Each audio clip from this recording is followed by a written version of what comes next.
what wound up happening is when we got up Monday morning, the traffic wasn't bad.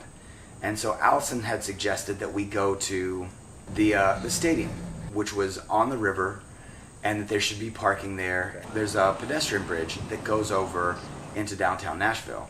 So we got there early and we went over and found a place to eat breakfast, and it was an awesome little Nashville diner. And we did a family style, and it was a great little breakfast. And then after that, we didn't have any ice for our cooler, so they went and got us a spot for the Eclipse, and I went and skated and got us some ice. And on my little ice/champagne mission, I ran into a group of ladies that came all the way from Birmingham, England. We drove up yesterday.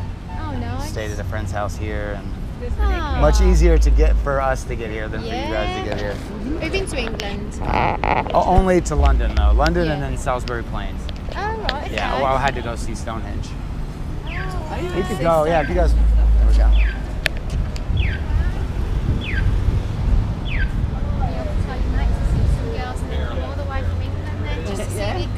I won't have to. You guys just told them. To Nashville just to see the Eclipse. It was a cool thing what was happening. It was a pilgrimage. You know, there were people from literally all around the world. You know, that really highlights the level of community that was there. The magnitude of attraction that the planets have. It started, huh? Oh, it started already? And it filled me with joy to be in a place, to be connected to people that had been called on. I love that, unification. Especially at a time when, at least in our country, the news is highlighting the divide. And so as I got back to where we were going to watch the Eclipse, I mean, you see people from all around the world, all around the country, all different races coming together to look up at something greater.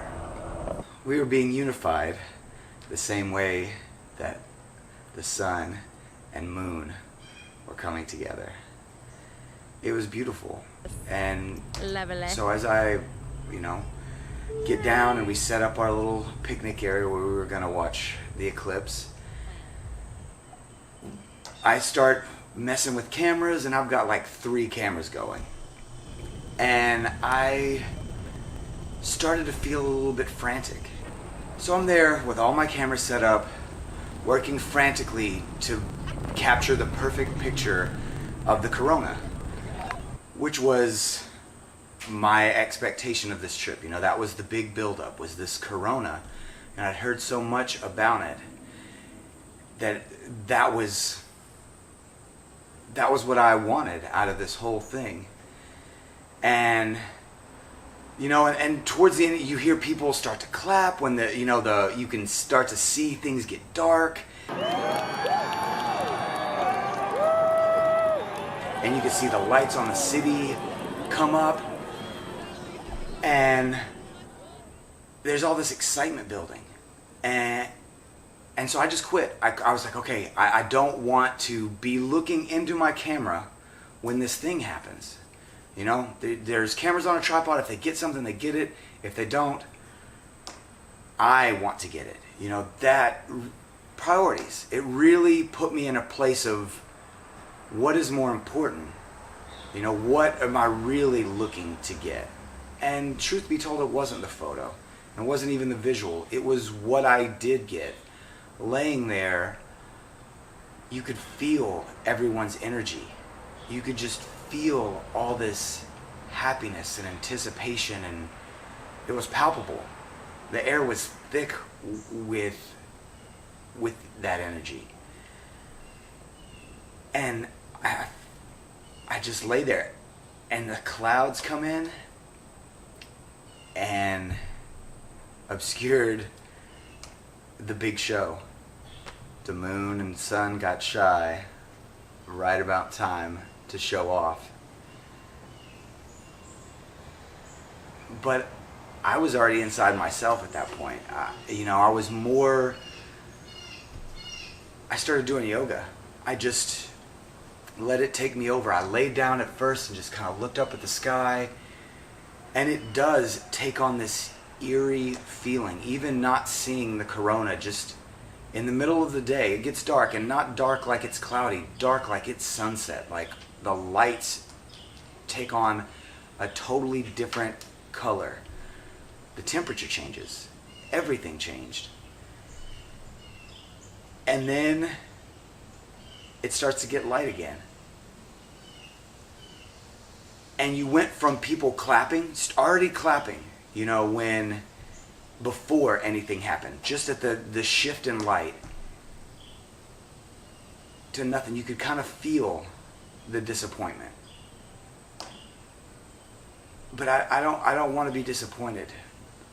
I didn't get what I wanted. I didn't get to see the corona. But I did get what I needed. I need that connection. I need to feel a part of something, a part of humanity. And if I'm to let the media or the internet tell me what I should feel, I should be afraid. And I wasn't afraid. And I needed that. I needed those connections to make me feel better about myself, because I'm part of that whole. And if I can invest in that, if I can put stock in us as people, then that makes me happier moving forward on this planet. And that's where I left it, was happy moving forward on this planet. I think we're all good. People are amazing. And if you give them something to aspire to, they'll surprise you with their heart. Whew. I'm so excited about talking about it that it's hot out here as it is and humid, but I've built up a little bit and I'm wearing a long sleeve shirt, as I promised I would, with lots of ruffles and heavy. But it seemed like a fancy occasion, fancy shirt. And so, as the Rolling Stones say, you can't always get what you want. But if you try sometimes, you just might find you get what you need. Bye!